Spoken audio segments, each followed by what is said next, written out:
பொதுப்பணித்துறை அமைச்சர் அவர்களுக்கும் மாண்புமிகு பள்ளிக்கல்வித்துறை அமைச்சர் அவர்களுக்கும் எங்கள் நன்றியை தெரிவித்துக் கொள்கின்றோம். இந்த நிகழ்வில் பங்கேற்று சிறப்பித்து இருக்கக்கூடிய மதிப்பிற்குரிய தமிழ்நாடு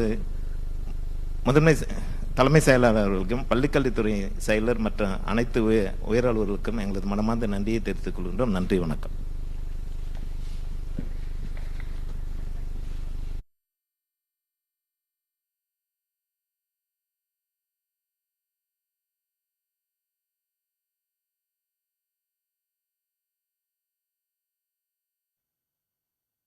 தலைமைச் செயலகத்தில் பல்வேறு துறை சார்ந்த திட்டங்கள் திறந்து வைக்கப்படுகின்றன. காணொலி வாயிலாக முதலமைச்சர் மு.க.ஸ்டாலின் அத்திட்டங்களை திறந்து வைத்து வருகிறார்.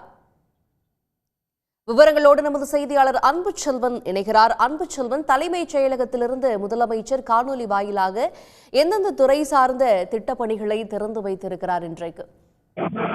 முதலமைச்சர் மு.க.ஸ்டாலின் சென்னை தலைமைச் செயலகத்தில் காவல்துறை சார்பில் 22 கோடியே 9 லட்சம் ரூபாய் செலவில் தீயணைப்பு மற்றும் மீட்பு பணிகள் துறையின் சார்பில் 16 கோடியே 96 லட்சம் ரூபாய் செலவில் மற்றும் சிறைகள் மற்றும் சீர்திருத்த பணிகள் சார்பில் பல்வேறு கட்டடங்களை முதலமைச்சர் மு.க.ஸ்டாலின் திறந்து வைத்துக் கொண்டிருக்கிறார். அதே போல 68,47,000 ரூபாய் செலவில் கட்டப்பட்டுள்ள கட்டடங்களையும் முதலமைச்சர் மு.க.ஸ்டாலின் திறந்து கொண்டிருக்கிறார்.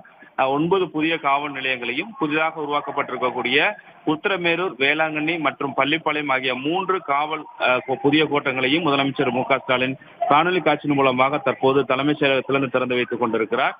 குறிப்பாக காவல்துறையின் சார்பாக இந்த நிகழ்வு என்பது நடைபெற்றுக் கொண்டிருக்கிறது. முதலாவதாக 22 கோடியே 9 லட்சம் ரூபாய் செலவிலும் தீயணைப்பு மற்றும் மீட்பு பணிகள் துறையின் சார்பாக 16 கோடியே 96 லட்சம் ரூபாய் செலவிலும், அதே போல சிறைகள் மற்றும் சீர்திருத்த பணிகள் துறை சார்பாக 68,47,000 ரூபாய் செலவிலும் கட்டப்பட்டிருக்கக்கூடிய கட்டடங்களை திறந்து வைத்து முதலமைச்சர் மு.க.ஸ்டாலின் தற்போது கொண்டிருக்கிறார். இதைத் தொடர்ந்து பள்ளி கல்வித்துறை சார்பாக நிகழ்வு நடைபெற இருக்கிறது.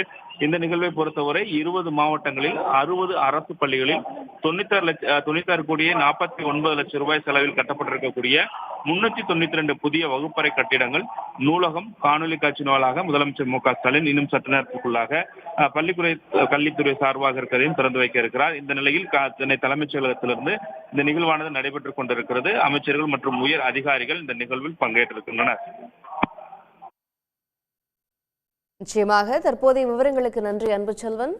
உடனுக்குடன் செய்திகளை தெரிந்து கொள்ள சன் நியூஸ் பெல் ஐகானை கிளிக் பண்ணுங்க.